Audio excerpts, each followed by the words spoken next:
Master जी, आजकल के नेता लोग एससी वालों को हिंदू नहीं बोलते हैं और न ही हिंदू समझते हैं।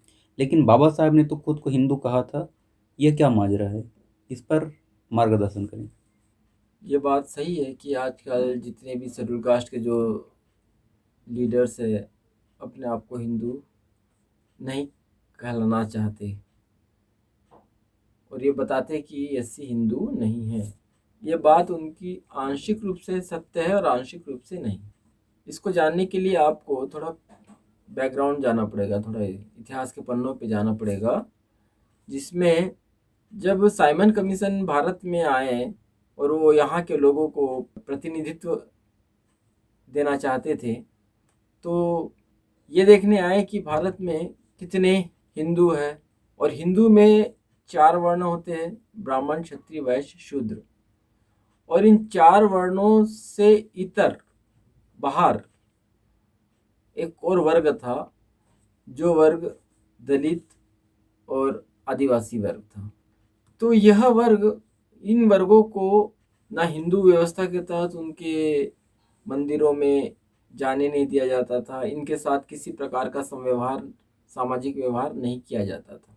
तो वो जो इनके साथ जो व्यवहार नहीं किया जाता था, जिसके तहत, चूंकि ये 4 वर्णों से बाहर थे, बाह्य वर्ण जिसको हम बोलते हैं, क्योंकि हिंदू धर्म का आधार 4 वर्णों पर है, टिका हुआ है, लेकिन ये 4 वर्णों से बाहर थे, इसलिए हिंदू नहीं है।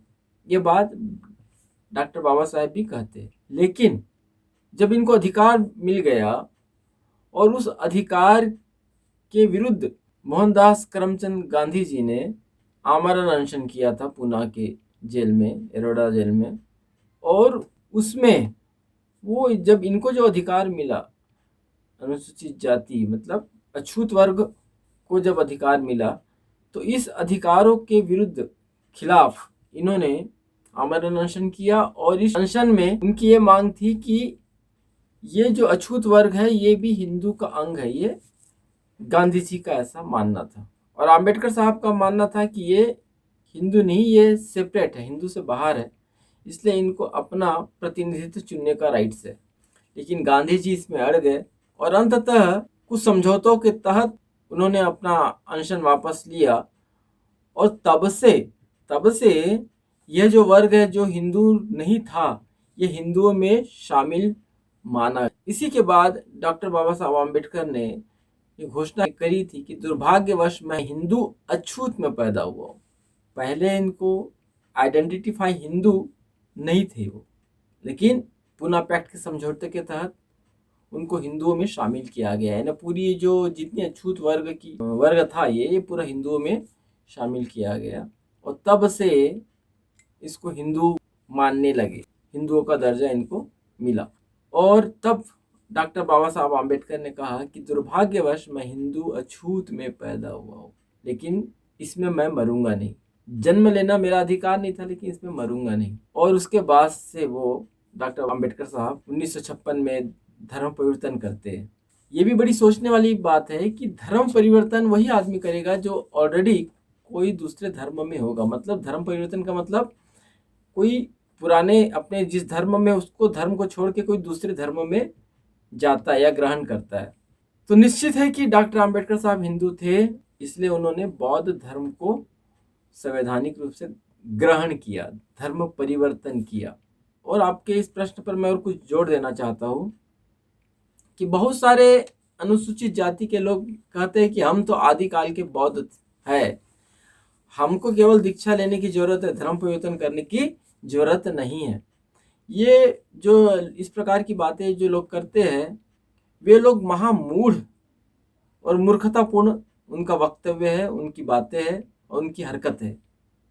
संविधान लागू होने के बाद जो संविधान सम्मत जो बातें हैं, जो संविधान संप्रभु शक्ति है, जो हमें अधिकार देती है, मान्यता देती है, किसी जमाने में ये अनुसूचित जो आज है अछूत वर्ग, ये रहा है बुद्धिस्ट। उस समय रहा है जिस समय संविधान नहीं था, उस समय केवल राजतंत्र था।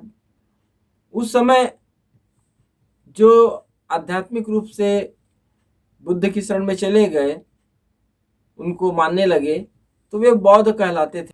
लेकिन इस संविधान लागू होने तक यह वर्ग हिंदुओं में चला गया, हिंदू धर्म में मान्यता प्राप्त कर लिया। और संविधान के बाद, संविधान जब बना, संविधान में अनुसूचित जाति, जनजाति, पिछड़ा वर्ग, इन लोगों को अलग से सुविधाएं मिली है, इनको अलग कैटेगरी में रखा गया है। ये संवैधानिक व्यवस्था के तहत है। इनको अपलिफ्ट करने के लिए, इनको सामाजिक रूप से जो पिछड़े हैं उनको पिछड़ेपन से आज़ादी दिलाने के लिए, करने के लिए ये वर्ग बने हैं। लेकिन सैद्धांतिक रूप से ये लोग हिंदू हैं। अगर हिंदू है तभी ये धर्म परिवर्तन कर सकते हैं। अगर हिंदू नहीं है, अगर इनका कोई धर्म ही नहीं है, तो ऐसे ये संवैधानिक रूप से कहीं लिखते भी तो नहीं कि मेरा कोई धर्म नहीं है। लेकिन संवैधानिक रूप से ये हिंदू है, इसलिए संवैधानिक रूप से इनको धर्म परिवर्तन करके ही बौद्ध बन सकते हैं। दीक्षा लेके बौद्ध नहीं बन सकते। तो बहुत सारी ये जो बातें कहते हैं कि हिंदू नहीं है, तो इसको समझने के लिए आपको ये बैकग्राउंड को समझना पड़ेगा। और आज वर्तमान में ये निश्चित रूप से ये हिंदू है, और इस प्रकार की जो बातें करते हैं वो बातें सत्य नहीं है। तो आज इतना ही। नमो बुद्धाय।